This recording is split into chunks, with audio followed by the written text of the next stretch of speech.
Gimanduan na ni Mayor Jonas Cortez ang Mandawi City Disaster Risk Reduction and Management Office ug ang nagkalain-laing Barangay Disaster Response Team nga mangandam sa posibleng epekto sa nagdanga-danga nga bagyo. Si Nico Sereno sa report.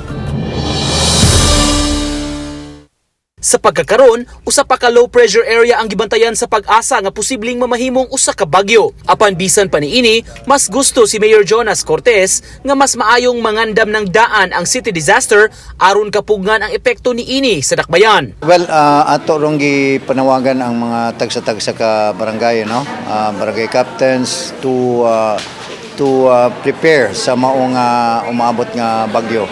Gimanduan sa mayor ang mga disaster team nga tutukan ang mga dapit nga labing apektado kung may bagyo.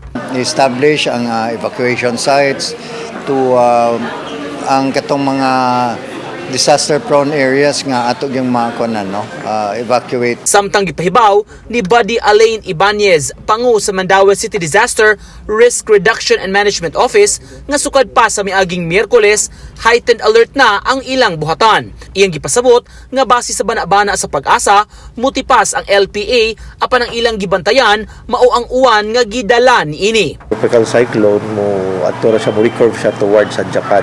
But then again, di lang kita magkumpiyansa kay about the rain and effects on sa Mandawi City. Subling mipahinumdom si Ibanez nga angayang mabalaka ang mga mulupyo nga naa sa danger zone tungod kay posibleng apektado sila niini. If you're living in the danger zone, bahad, every day is mabalaka gyud ka.